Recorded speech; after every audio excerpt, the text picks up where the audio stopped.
بسم الله الرحمن الرحيم. تبارك الذي بيده الملك وهو على كل شيء قدير، الذي خلق الموت والحياة ليبلوكم أيكم أحسن عملا وهو العزيز الغفور، الذي خلق 7 سماوات طباقا ما ترى في خلق الرحمن من تفاوت فارجع البصر هل ترى من فطور ثم ارجع البصر كرتين ينقلب إليك البصر خاسئا وهو حسير، ولقد زينا السماء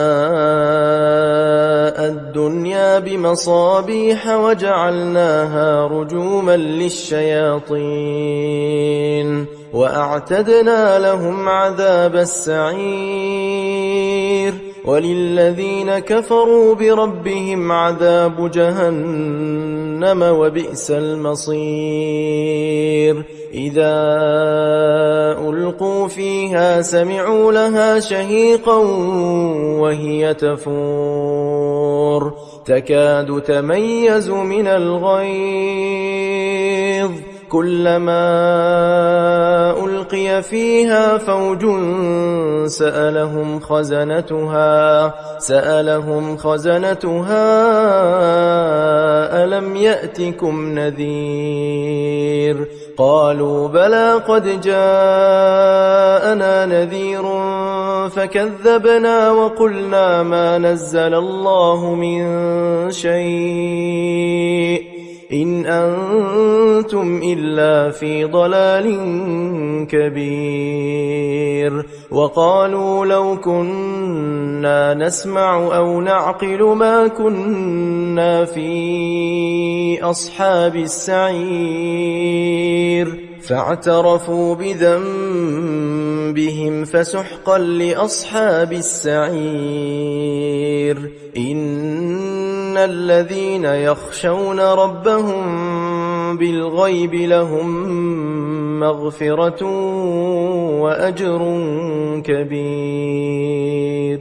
وأسروا قولكم أو اجهروا به إنه عليم بذات الصدور، ألا يعلم من خلق وهو اللطيف الخبير.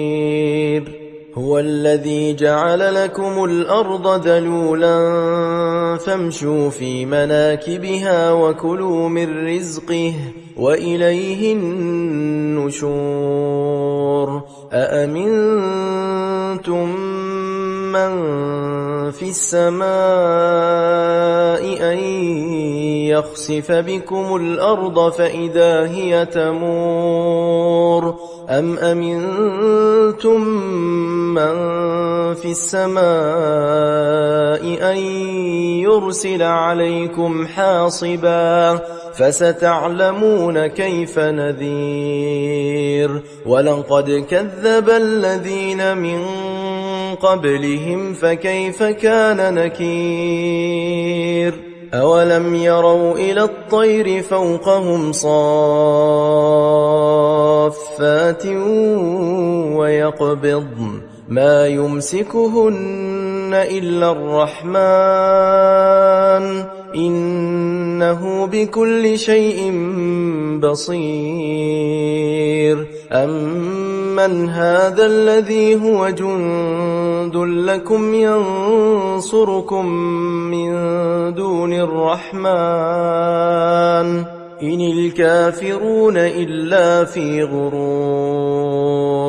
أمن هذا الذي يرزقكم إن أمسك رزقه بل لجوا في عتو ونفور. أفمن يمشي مكبا على وجهه أهدى أمن يمشي سويا على صراط مستقيم. قل هو الذي أنشأكم وجعل لكم السمع والأبصار والأفئدة قليلا ما تشكرون قل هو الذي ذرأكم في الأرض وإليه تحشرون ويقولون متى هذا الوعد إن كنتم صادقين قل إنما العلم عند الله وإنما أنا نذير مبين فلما رأوه زلفة سيئت وجوه الذين كفروا وقيل هذا الذي كنتم به تدعون قل أرأيتم إن أهلكني الله ومن معي أو رحمنا فمن يجير الكافرين من عذاب أليم قل هو الرحمن آمنا به وعليه توكلنا فستعلمون من هو في ضلال مبين قل أرأيتم إن أصبح ماؤكم غورا فمن يأتيكم بماء معين